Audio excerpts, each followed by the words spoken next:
welcome to Hear Us Out. I'm Paul. And I'm Patrick. And we're going to do another list about Die Hard. Oh, yeah. We are doing a non-discussed, non-agreed, no pre-set up. I don't know what his list's going to be. He doesn't know what my list's going to be. And we are going to rate from worst to best the 5 Die Hard movies. Yeah, so... Five. Die Hard 1, Die Hard 2, Die Hard 3, Die Hard 4, Die Hard 5. You know? Or, as they're also known, Die Hard, Die Harder, Die Hard with a Vengeance, Live Free or Die Hard, A Good Day to Die Hard. Oh, well done. Nailed it. So, yeah, we're going to go... So, the format that we're going to be using is when someone says their choice first, and then we're going to discuss this. The other person is going to then say their choice for that position. And then it'll switch around for the next one. So to decide who goes first, it's... rock, paper, scissors. So I'm not left-handing that because I need to win this. Ooh. Do you think there's a difference in this? Never mind. So on 3? On 3. Okay. 1, 2, 3. 1, 2, 3. All right, so I'm going first. So damn it. This is an easy one. It's a gimme. Everybody knows what the worst one is. Yeah, so Die Hard 5. What is it? Good Day to Die Hard. Good Day. I'm still really proud of myself for getting all those right, by the way. So the real funny thing is that I haven't seen that film in a couple of months, and yeah, Patrick saw it last night, I believe, and 2 nights ago. No, 2 nights. I've had 2 nights? nights of stewing on this. So he's going to take over the majority of this. I think it's a shit film because they John McClane doesn't. I'll just say my parts. John McClane doesn't need a partner. Like no. As in, he needs so from the first one he has the copies on the outside. Yeah. On the second one he has, I think, the janitor guy who's really kind of he has associates. Yeah, associates, he has acquaintances. He has a close sidekick kind of guy because they kind of expand that a little bit more with Samuel Jackson in the third one, and then Justin Long in the fourth. Yeah, but the thing is that I guess after Samuel Jackson, it really didn't work after that. And we're going to get to the other film, so I don't want to say anything because I was about to give away some of my game there. But the son kind of thing that they gave him that does not have any kind of it's never brought up before in any of the stories. Yeah. His daughter was, but and she even appears in the film briefly. Mary Elizabeth Winstead at the start and at the end, and it's like, oh god, they had to ruin you too. You had to be attached to this anchor of crap. And I just want to say, you said I didn't agree with anything that you just said except for the first part when you said it was a shit film, and then you went on to say why. You could have just stopped. It's a shit film. It's not a bad Die Hard film. It's not a bad Bruce Willis film. It's not a bad Jai Courtney film, and he's made a few because his IMDb page is like a hit and miss parade. Yeah. It's just a bad film. It looks like something that was made by college students who weren't actually going to turn it in. That is also true, yeah. It's badly made. It does feel like the production value did go down and they decided to use set pieces. Yeah. And not either on locations mixed in with set pieces kind of things. But not even in proper sequence. Some of the car chases at the start, it's wow. Oh, look, this is a mess. You can't really tell who's chasing who or what's chasing what. And then there'll be one really good, we got a good guy to come in and flip this truck over these 6 cars. And you're like, wow, that was really professional. And it looked it because everything around it wasn't. Yeah. And I don't want to spend any more time on this steaming pile of crap except to say one thing. They tried to make Bruce Willis and John McClane be pithy and have something.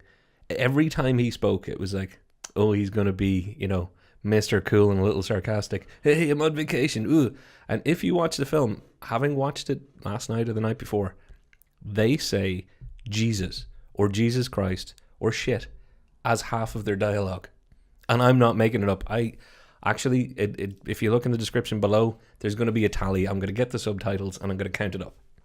Okay, yeah. It's ridiculous. If you see the first comment, it's going to be from him. And it's going to be the amount of Jesus. Yeah. I do want to spend a little bit more time on this because it is a pile of shit. And it's going to be probably... Yeah. not only was it that they did the whole kind of like the production value seemed to go down a bit. They used a lot more CGI in the things. They used a lot less practical graphic stuff, and I understand why, because practical graphics are now a lot more expensive because you can just do everything with CGI. Like it was bad without all that. Like missing practical effects is one thing. It was badly written. It was bad everywhere. I'm just saying that as in production value things for visuals and everything like that were bad, and what we kind of enjoy from a Die Hard movie is more practical graphics rather than CGI. But it's not the the biggest piece of shit on the pile. It's one of them for me. True. Okay. It's one that we didn't suggest or say. No, that's true. But it's like. But we're going to have a 10-minute video if we go through everything that's wrong with that. No, I'm going to say one more thing, okay. Which is they tried to make John McClane, as you said, the kind of sarcastic, kind of cool kind of person, but they also tried to make him more disgruntled. They tried to make him Old Man McClane. Yeah, and it's just like, stop it. Like, it's already been kind of going through that. Yeah. And like 4 actually, I thought they actually did it a lot better in 4 because it was, he meets... again, we're going to get to 4 in a minute, but there is that kind of I don't understand this internet stuff. Yeah, that is a perfectly good mechanism to go. John McClane's getting old, or John McClane is disassociated from some of modern cybercrime because he's the New York cop. That's fine. This one was like, oh, the old man's on vacation, is he? Oh, those terrible Russians. It was awful. It was like, yeah, hate it. It was just like, he's going to help his son, and then it turns out that he just gets caught up in a whole weird thing, and you're just like, so John McClane's not actually like, he's just being brought for a ride with this whole thing. So, I don't really want to say that it's the worst Die Hard film because it's not actually a Die Hard film. It's just a really bad movie that they used some Die Hard names in because there's nothing Die Hard about it. It has none of the trademarks of the franchise. It doesn't even have, as you say, the production value of any of the other entries in the franchise. So I'm calling this last place with you. I agree. No, agree. So let's never speak of it again. Now that I chose my one, Patrick, you have to choose, what is it, the 4th position. Yeah, and this might be, and that's why I really wanted to go first with the easy gimme, because this one might cause some consternation in the comments. Please hate on me for it all you want. I saw it. I loved it. If you look at the whole list, I'm actually rating number 2. Yeah, I know.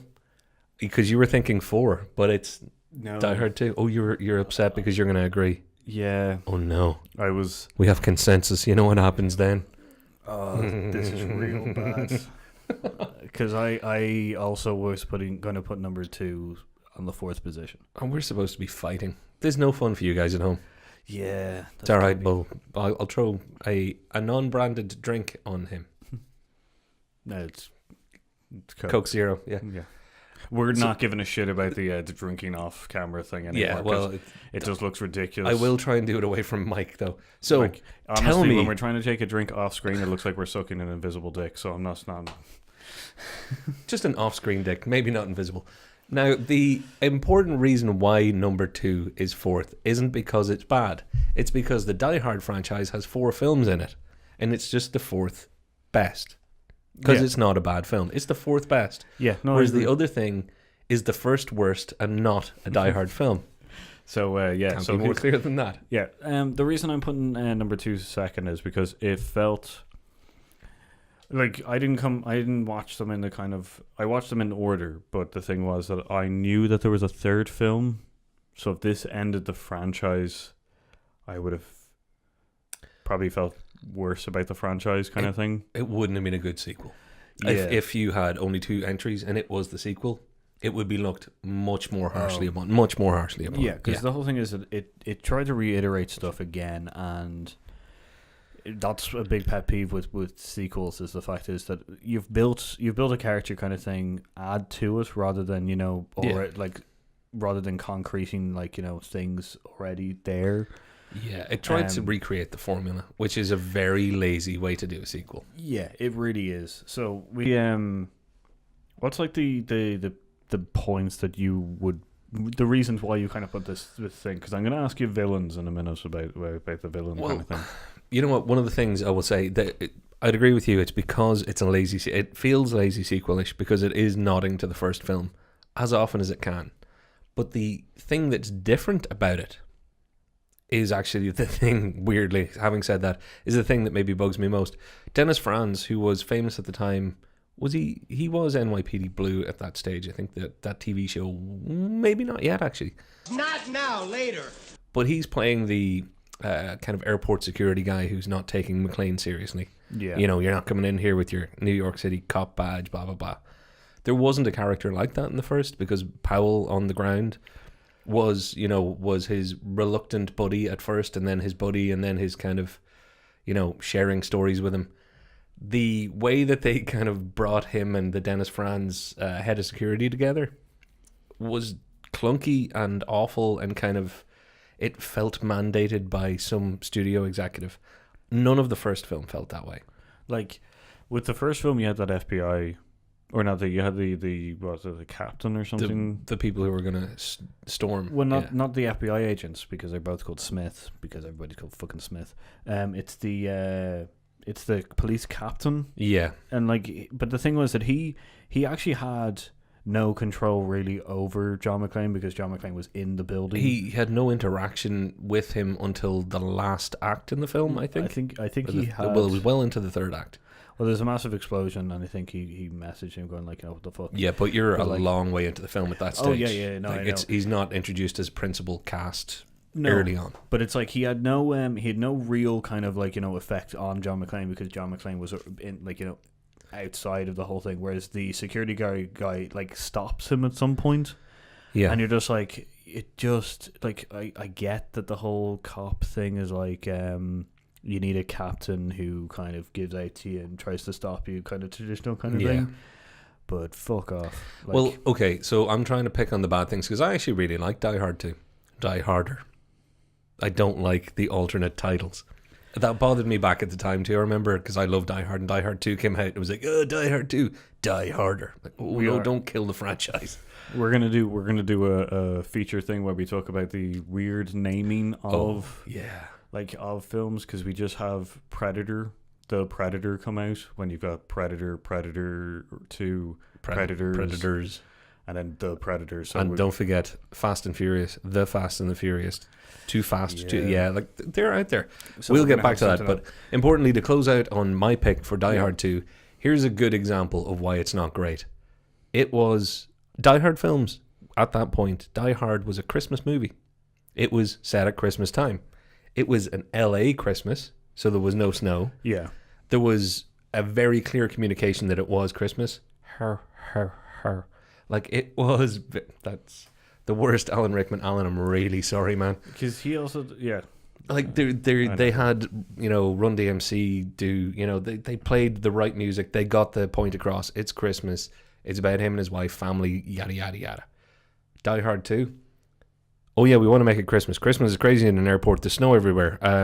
Don't forget, if you watch the film again, you'll notice they're like, by the way, audience, it's Christmas. Yeah. And it's about family and, his family and families and Christmas. There was no need. It's just horrible. That whole thing is cringy. Other than that, great action movie. Fourth on the list. The least best. Okay, so some of the good points that I really enjoyed. I loved the interaction between him and the janitor guy, the maintenance guy. Really good. It brought it back to the fact that Powell and in the future a couple of other kind of sidekick-esque partner kind of characters were there. The twist kind of thing, it's nice to see them try it. They didn't pull it off that well. But it's nice to see. It's nice to see an action film try to be slightly intelligent. Yes. Or I know they didn't do a good stab at it, but it's nice having the wife in trouble, but in a different way. Like I like the fact that she wasn't in immediate danger. It was more the fact that she's just up in the air. Yeah. And I did enjoy the fact that she's locked in the plane with the reporter guy again. Well, let's face it, he is great. You can, everybody remembers heroes, but Ghostbusters, Die Hard, they both share that actor, and he's such a great punchable guy. Like So good. It's yeah, so good. He's brilliant at being the guy that you want to hate from the second he shows up on screen. Like he doesn't have to say anything. It's that face, and you're like, oh, I want to punch that guy. He's a douche. It's a nice callback. It's a nice callback from the first one. It's one of the very few that they do well. Because as you know, the reporter is kind of a dick. He's kind of a slimy weasel kind of thing. And then to have her and him locked in a plane together, it's just phenomenal because it's a nice callback, and then it gives her kind of like, it's not just shots of her sitting on a plane looking at her watch. No, it gives her something to do. And if I can piggyback on you there, because you have made me think of something that I should have really said. The Holly Gennaro character, because I refer to her as Holly Gennaro, that's how she wanted to be known. She dropped McClane and she was right. He wasn't treating her good. And I mean that. Because Holly Gennaro, actually, if you look at watch the first film and the second film, the hero of the piece, Bruce Willis, is being shown to be a man of that time who is like, but you're not even using my second name. Yeah, she's a very high-powered, self-made woman. Yeah. And then thank God they didn't ruin that in the second movie, because they still made her a very independent, she was not the damsel in the airplane.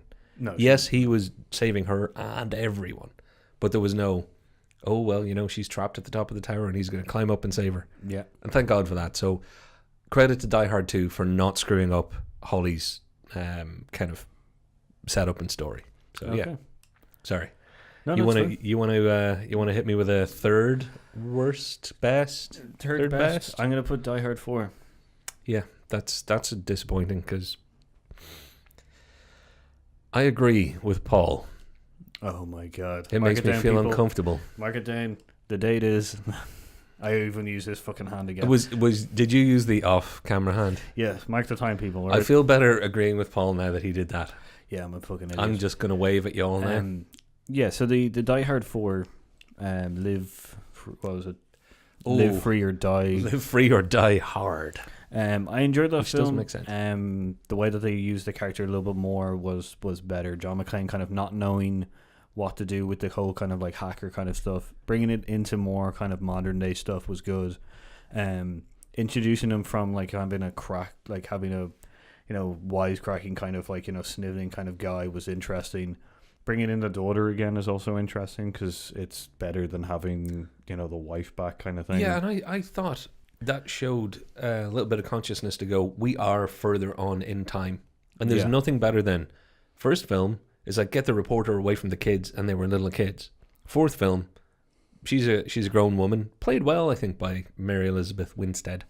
I thought she was well cast, really worked for me, and her attitude towards Justin Long and towards everybody was a real nod to see McClane is not just Bruce Willis being pithy and spouting out some great lines.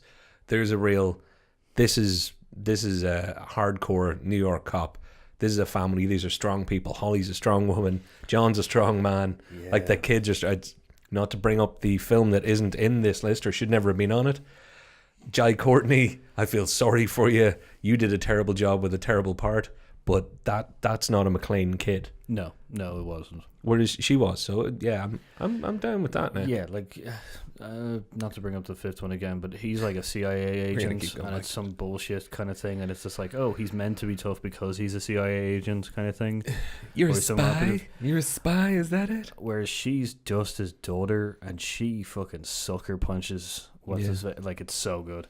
And but, also Kevin Smith. Just because I know we're probably going to move on. Kevin Smith.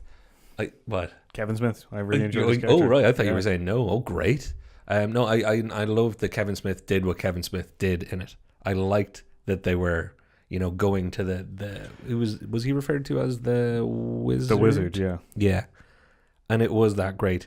Kevin Smith is the perfect guy for a guy like Bruce Willis to see at the end of the all-knowing rainbow. It's like he knows everything and he's extreme man. You want Kevin Smith to be the guy for Bruce Willis to go, really? The slightly tubby guy with the goatee and looks like he'd write a film and pay for it with credit cards. He paid for Clerks with credit cards. Inside, it's okay. You can. So now that I know that Paul's funny look to me just now was, I did describe myself as a tubby bearded dude who Bruce Willis would look at going, seriously, this guy? And I knew that when I was saying it. And I knew that other people would comment on it. I expected better.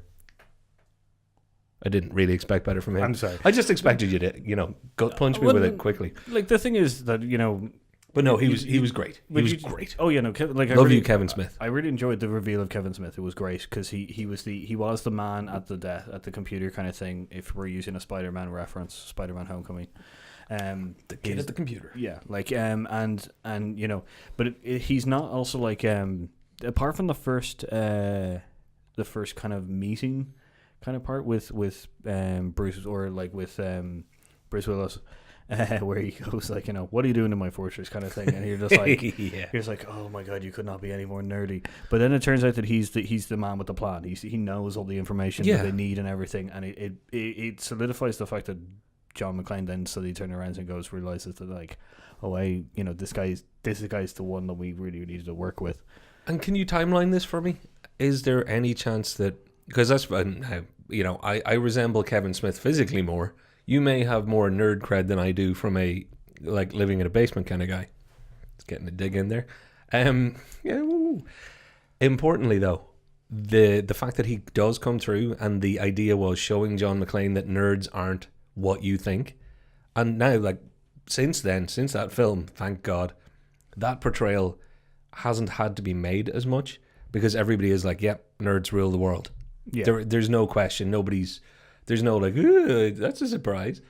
But I think that might have been on the cusp. That might have been one of the first films to go, we've got your, stereotypical macho, gun-toting, one-liner shooting guy, and he's actually going to rely on the guy called the Wizard to be the man with the plan.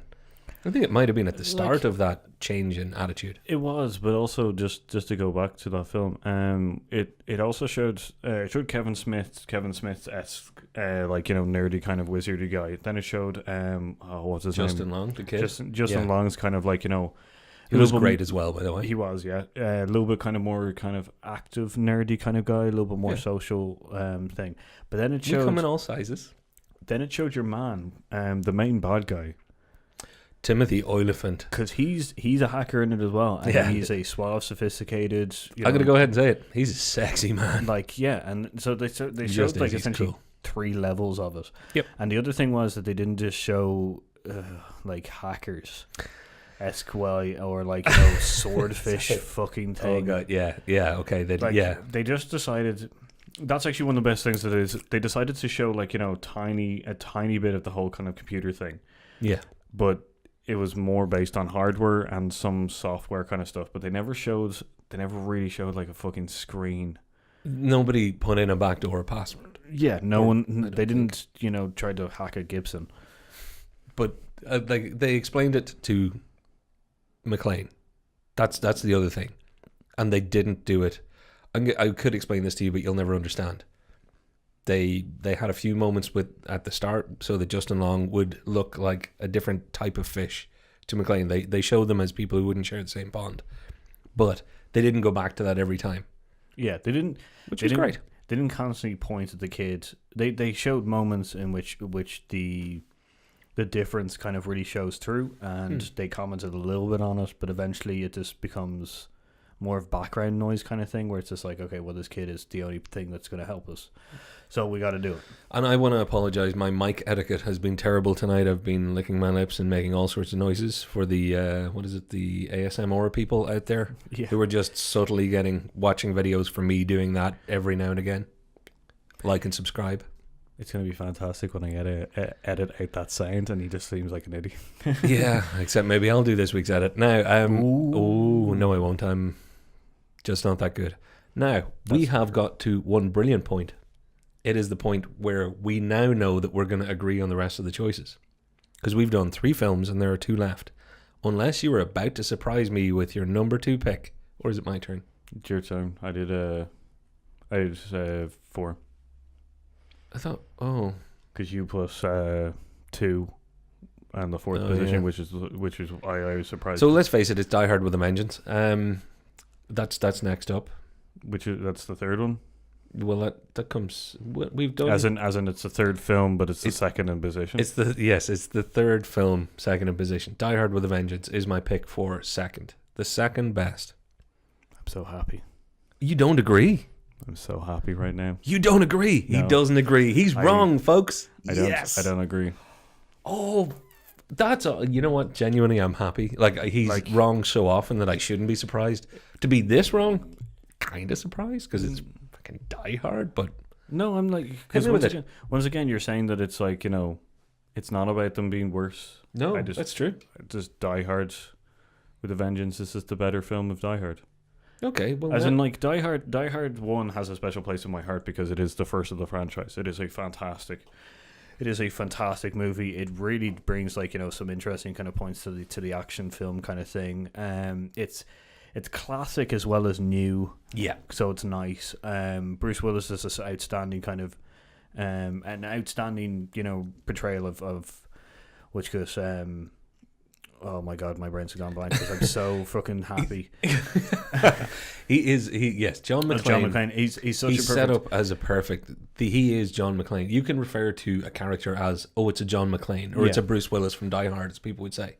Yeah. So it it made a mold. It molded something that people use as a reference. Well, it's nice because you've got now you've got Rambo. Yeah. You've got John McClane.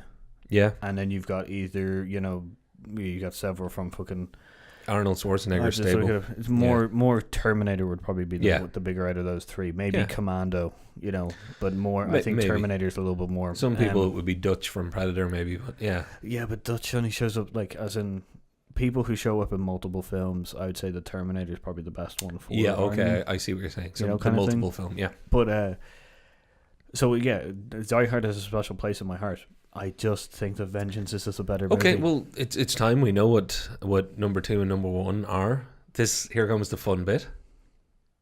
Fight. Well, no, justify reasonably, or at least argue our sides. So you want to set rules of engagement kind of thing here. So, well, yeah, and they don't have to be. It's not that. I think we can talk about this in any way, but I know that the fastest way to convince each other or get the point across will be to either be looking at the positives or the negatives. And I think because they're such good films, there are negatives, but they don't bring either film down. No, that's the thing is I think it's, to me anyway, using my offhand again. To me, I think that Die Hard with a Vengeance just has more of the good stuff from the first one that does kind of overlap it. It does. Like, I understand the whole kind of better. I completely agree. Like, originals are better. Like, but I thanks think for agreeing. Yeah, there you go. I think in this case, I think it's just a better film, which is nice. I think always the original film should have a special place in your heart, but it should always try and expand on the things that comes after it. You should be able to love your first child, but if you have more, you can appreciate that one of them is probably better. Yeah. Saying this is the youngest child in a family. I'm also the youngest child in the family. There you go. We were the best. They stopped after us for a reason. Yeah. Probably bad reasons. Yeah, look, I will say this much. I appreciate that you've already conceded that originals are better. You heard him say it. Rewind back. It'll be there.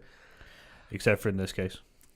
I already said it, didn't I? But I do also agree that Die Hard with a Vengeance has more of the good stuff. It has the good stuff and then just even more of it. And I very much, I can talk about Die Hard with a Vengeance all night to say how good it is. I think the change of location and literally the changing locations, the ability to move from location to location that the script, the plot, the setting allowed, and seeing John McClane, the cop in New York as the cop, was very, very necessary for the franchise. It would have been a better second film. Like if With a Vengeance was the sequel, we would not ever be wondering what was the best sequel ever. No. Because it would be the best sequel. Yeah. But, and it's a big but, what it's missing is that it relies, and this is not a criticism, it's just a fact. It relies on the first film so much to be able to do what it does. You see how he made slightly my point as well? Yeah, and I completely did because I love it. And I think one of our lights just went dead. Yeah, it did. We're going to continue We're on gonna keep without going. that. Yeah, If we're not as white as we should be, sorry. yeah. If you're wondering where the lights went, so are we. Yeah, I'm like ready. I'm like preparing myself for like, you know, jump. not for the light thing. I'm preparing for this. Yeah, you're waiting for me to give you the killer blow, and the killer blow is quite simply this: you have never seen another film like Die Hard, but you have seen films with parts of Die Hard with a Vengeance. Mm-hmm. You've seen that style of thing done. You have seen the solve a clue and move on. You've seen the meets a reluctant person on the street who gets dragged into it with him. You've seen the fate of a city. You've seen all of that has been seen. Even some parts of it in other films together. There have been more Die Hard with a Vengeance films that are not Die Hard. Yeah. There has never been, before or since, another film like Die Hard that I can think of that is self-contained, uses the setting, uses its self-containment as well. And the Nakatomi Plaza is famous for what reason? Not because Die Hard was great. It's because it made it a character in the movie. The roof, the rooms, the glass on the feet, the coke in the bathroom, everything. It was perfect. It was just, we're making this so well that you're probably not going to see somebody do this again. And have you? Have you seen somebody do it again? Like Die Hard. Yeah, like Die Hard. And I mean, in that way. There you go, folks. I probably can think of one that's not off the top of my head right now. And But I do understand the fact that it is a keystone within the action genre kind of thing, which is great. I can't think when you're saying is with Vengeance that there's like, you know, a reluctant partner, a city under siege kind of thing, and Under Siege. Under Siege. Doesn't happen to have Bruce Willis in it, does it? No. Oh, sorry, I'm thinking of Siege. Yeah, Actually. and maybe Sorry, Mercury, because like Mercury Rising's also really Yeah. good. Bruce Willis, I- but Under Siege with Steven Seagal. Steven Seagal, because I he know, it's- also cooks. Yeah, I get your point. I get your point of kind of like, you know, it is the keystone, but or one of the keystones. It's just the fact is that they built on it so well that I'm kind of like, it's just such a good film. It's And such I a better agree. film, and I like. And I agree. It It's is. just- It's Sophie's but- choice. It's terrible. But the whole thing is that it really shows a better kind of, you know, John McClane with having Samuel Jackson as his partner with Jesus or Zeus. Yeah. Zeus. It's just great because their kind of interaction is so good, and the fact is that once again we're shown a character that John McClane cannot, like, as in Zeus is really kind of like intelligence. He solves a lot of the kind of puzzles kind of thing. You can see them slowly growing more and more close together kind of Yeah. thing. Yeah. I enjoy it being on John McClane's home turf, because then it means all the people trying to stop them in a slightly way is people on the wrong side. Yeah. You know, as in like the FBI, the CIA guys are all kind of like, you know, they're outsiders, and it's the police force in New York that kind of group together and stuff, which is fantastic. Can't disagree. And But I've just thought of my winning argument. That's the smirk, folks. and the villain he's a way better. Jeremy Irons. Jeremy Irons is a way better. Careful what you say next. Alan Rickman is a great bad guy, but I just feel that Jeremy Irons was a better one. And when we were saying that I like the fact that action films try to do twists, they did a twist that was really good. Yeah. I'm very comfortable now with my choice, because you have just reaffirmed to me, and we're going to throw this open to everybody out there to comment as to who's right and which is better. And I actually don't know if I was going to convince you all, but I think Paul has just actually convinced you all for me, because you said better than Alan Rickman. I've never heard those words put in the same sentence before. It's as in it's the Hans character. Gruber. Hans Gruber is a great bad guy, but I just feel that Jeremy Irons' brother is a better one. I understand. Why though? Why? Yeah, why? What's good? He has a really interesting kind of motivation to the fact that he just wants to fuck with John McClane, which is It's nice. a revenge He's motivation. It's vengeance. It's vengeance. But the also thing is that he ties it well into an intelligent plan. And like, you know, I appreciate that. and I really enjoy puzzles, and they do really nice intelligent puzzles kind of things. I enjoyed that. I enjoyed Simon Says. I really enjoyed the truck driver who helps them out in the thing. Yeah, with guessing the American president. Well, who was it again? It wasn't Grover Cleveland. I can't remember. Was it McKinley?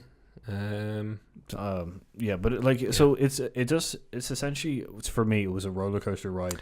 Yeah, but whereas Die Hard is a like, you know, the wooden roller coaster that started the whole thing. That's nice. cold. Nice. No, it's not, because it's a nice classic. It's a nice classic, like, you know, moment in history that's really well done. You know. Yeah. And I just gotta say that, you know, Vengeance just, you know, built upon that and made it better. It did, but nobody ever goes to the fair and says, "I'm going to go on the old roller coaster over and over and over again." They do go on the best roller coaster over and over and over again, right? People watch Die Hard over and over and over again. Die Hard with a Vengeance is not in heavy rotation for that reason. I've seen Die Hard with a Vengeance more times than I've seen Die Hard. By choice. But I'm saying casual TV flicking. No, I've seen it more Really? on TV, yeah.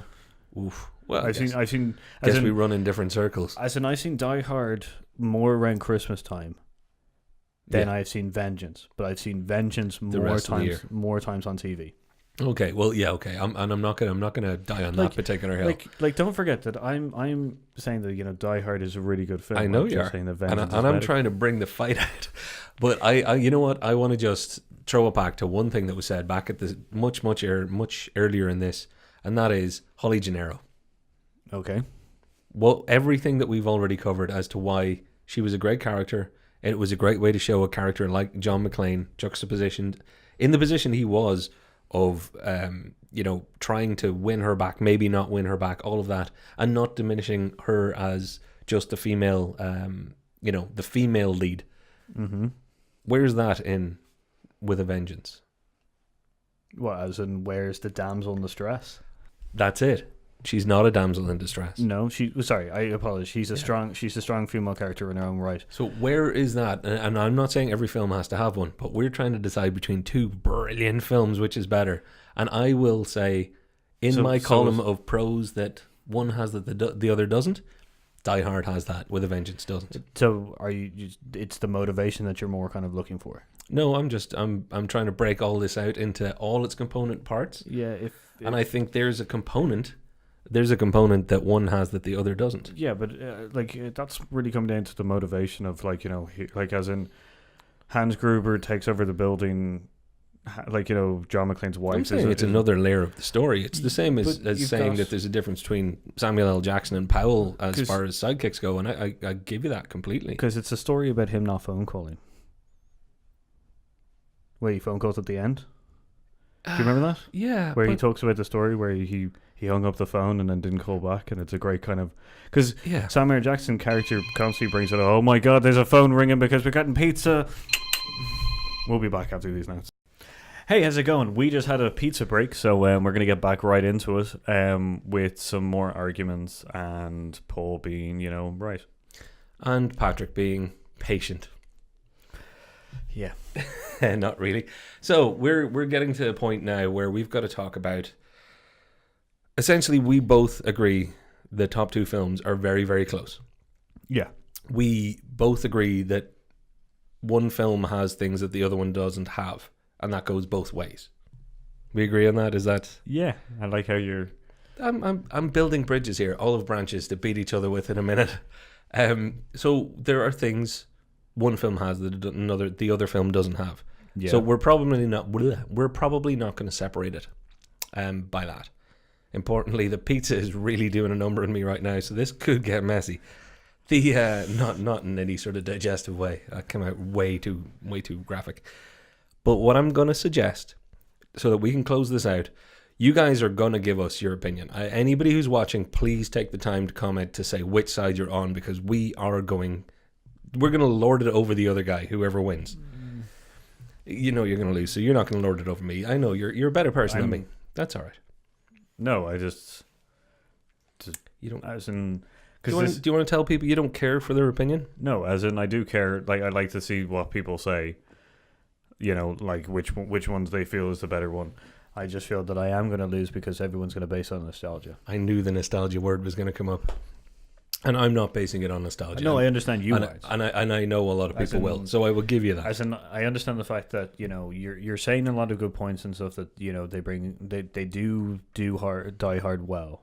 Yep. And stuff like even from just a production value kind of thing with writing in the fact that every scene means something kind of thing and everything like that. I just believe that Die Hard with a Vengeance does that as well, and but adds to it. And I absolutely agree. But for every person that will pick Die Hard for nostalgic reasons, there will be people who pick Die Hard with a Vengeance because they enjoy puzzles or because they like action that moves faster and is more spread out or paced the way it was. It's a bigger film. The pizza is really messing with me. He is really, like, usually it's me, but he is really burping up a storm. Well, I'm not quite burping. I'm more pizza facing myself. But how about this? How about in our last, because we've got about 4 minutes, I think. So, how about we judge a film? We've talked about this before, and we bring it up all the time, so it would be unfair for us not to measure ourselves by it. A film quite often where there is an antagonist or a bad guy or a villain. Particularly, we've always said with kind of comic book movies or more fantastical movies, a film is as good as its bad guy. Where you have a hero film, you have to have a good bad guy. So, how about we just have it out?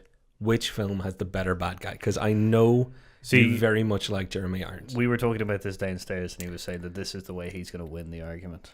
Because everyone's going to go for Alan Rickman. No. He's a more beloved actor. Yeah, but it's not. It is. You're smiling because of it. I said that, but you put words in my mouth. That's not why. That's not why I'm going to say. Not because he's the more beloved actor. I actually think Hans Gruber is going to win this argument, not Alan Rickman. The Groob.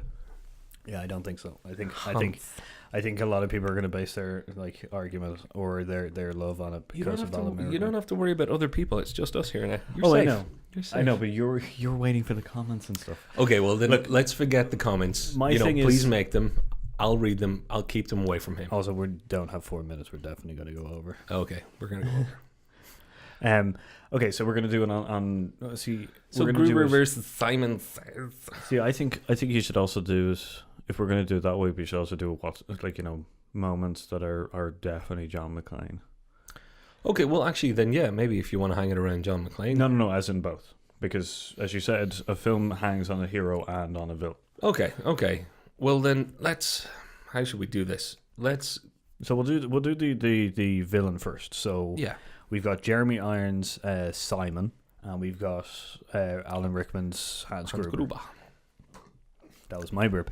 Pizza's a bad idea on podcast night. So, so we've got so the reasoning for the two bad guys doing what they're doing. So you want to talk motivation? Motivation, yeah. Yeah, and if I can, since you're bringing up things that were said outside the sanctum of the recording room, as in it is, you're going to say that Simon's motivation because it was to mess with McClane. No. As in the key reason why he's involved in the events that are going on is because he's trying. No, it's not revenge. Don't forget that he's stealing gold to destroy us, but he's actually just going to steal the gold. True. And it's fucking with John McClane as a side pot. Because your man, his evil henchman, even says you should really stop messing with that guy, and he goes, "All right, kill him," kind of thing. So the motivation for Hans Gruber is essentially getting into the bank vault. Is Simon not in some way related? Yeah, they are related. So there's a revenge angle to that though. But as in the main reason why he's doing the things that he's doing is to steal the gold from the national. But the main reason John McClane is involved, is the thing. But it's the main reason that John McClane is involved in the first one is because his wife is. It's because he happened to be there. That's the main reason he's involved. But what I'm saying is the motivation, the reason Simon is picking on John McClane isn't because I want to steal gold and John McClane's a good way to do it. He wants to mess with John McClane. Yeah. And that's his motivation. And getting that out there. It's his motivation to mess with John McClane, but the main thing that he's doing is stealing his gold. end game. Whereas, and Hans Gruber's main thing is to steal the bearer bonds from the vault. And most importantly for Hans Gruber, his idea was to professionally steal. Yeah. And not have any disruptions. Yeah. No fly in the ointment, whatever kind of... Yeah, the perfect high stakes, you know, professional kind of criminal thing. And John McClane happens to be there to mess it up. Yeah. And that's why their relationship, because you're talking about their relationship is better for me. Because it's not premeditated. But they're the perfect gladiators to be thrown into the ring together. They didn't choose each other as the fighter, but they faced off perfectly. Okay. Because one was incredibly resourceful, incredibly intelligent, incredibly calculating, and you can't actually say which I'm describing just yet because they both apply. I was going to say Alan Rickman. I was actually trying to describe John McClane because he. I don't find John McClane's character that calculating. As in, I find him. He's a good, resourceful, kind of intelligent character, and the fact is that he knows, like, you know, things that he's doing. But it also feels like, you know, he's what is it called? He's improvising a lot of the stuff. He is, which shows his resourcefulness and his intelligence. Like, calculation would be more forethought and stuff like that. And when he's sending people down with notes, knowing how that'll be reacted to, when he's strapping guns to his back, that's resourcefulness, yes, but it is showing forethought. But let's not get hung up on calculating. But it's two areas, like you know, as in he's more improvising a lot of the stuff.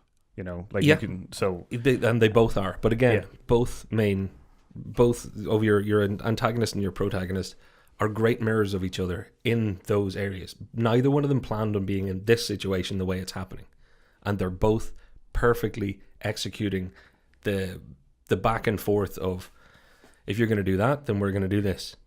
Oh, you're going to mess it up that way, we're going to go this way. Oh, you're going to go that way, well, I'm going to mess you up this way.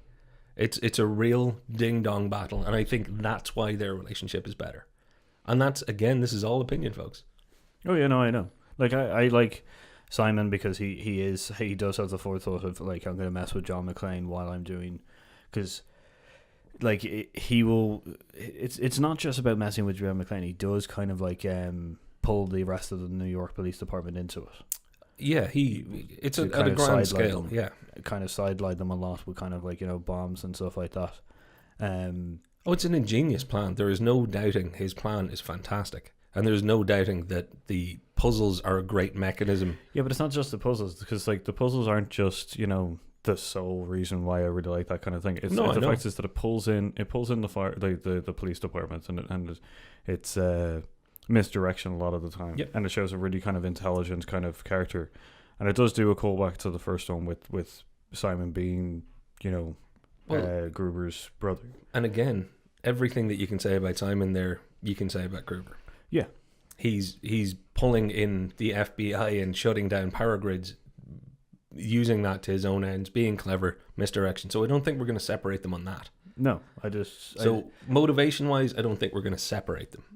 They're definitely different motivations, but I don't think that's gonna. No, as in, I think apart. Like, I think the reason why I like Vengeance is just because, like, I can see you're pointing Hans Gruber being, like, you know, the better villain, but I actually find that both of them are actually, like, you know, on par with each other a lot more. Like, I like, you know, essentially the grander scheme of the plan for Simon, but it's definitely played over a bigger field, that's for sure, and it's got more.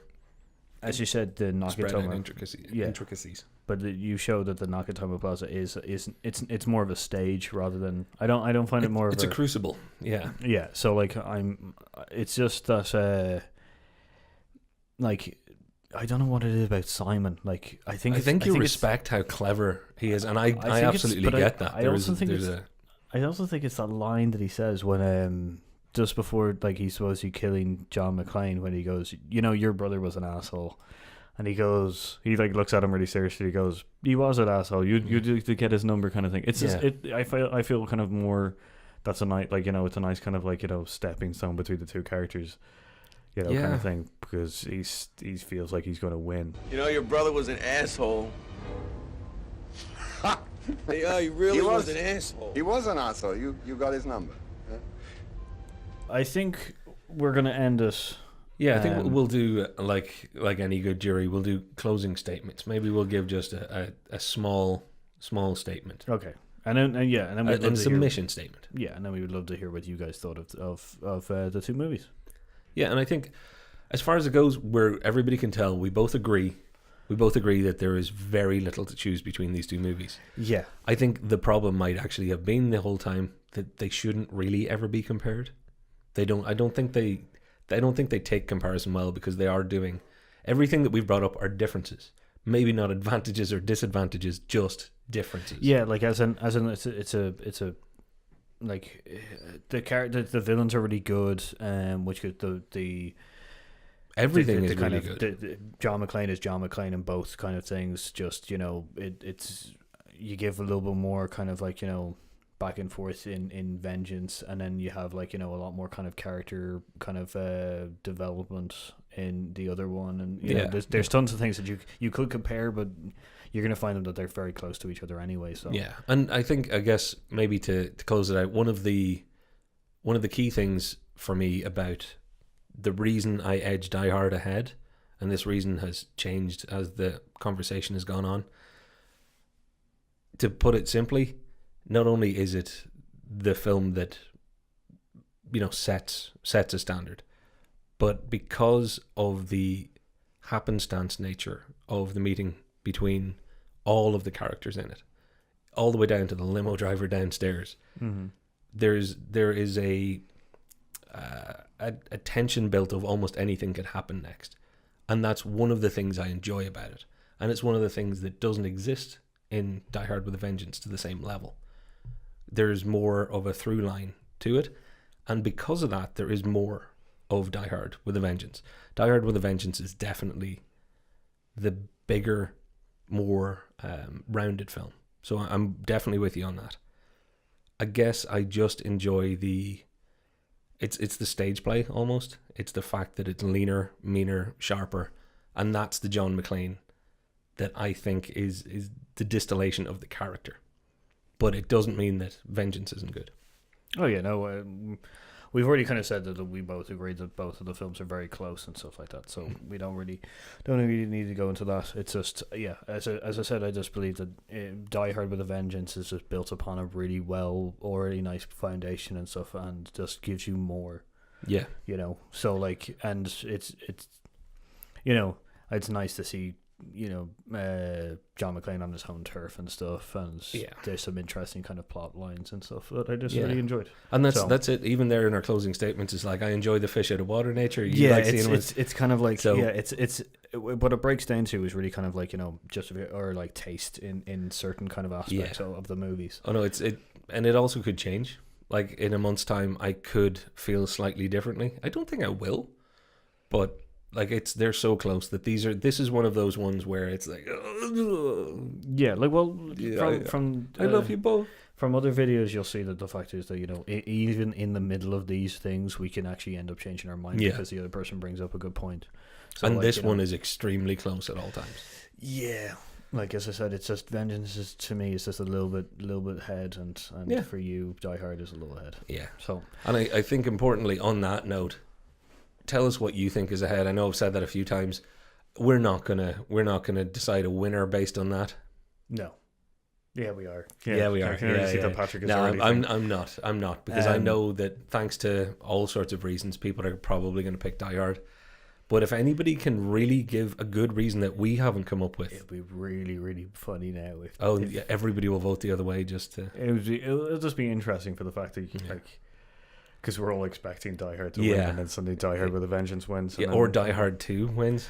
Die Hard 5.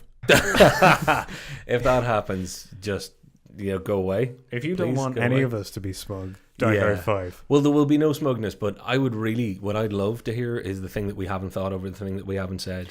That is a real differentiator for one of the two films. Why do you pick the one that you put at the top? Something that we haven't thought of. Because we haven't covered everything tonight. No, of course not. So like the big thing is that it is a conversation between you guys and us as well. The fact is that there's going to be moments that we don't think or thought of during the recordings and stuff like that. There's going to be moments we don't think. Yeah. At all. Period.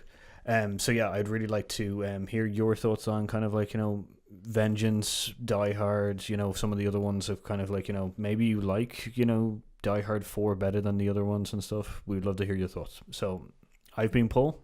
And I've been Patrick. Like, subscribe, and ring that notification bell to check out our other, or to get notifications of movie or shows. And we'll see you next time. Yippee Kai Aye, mother.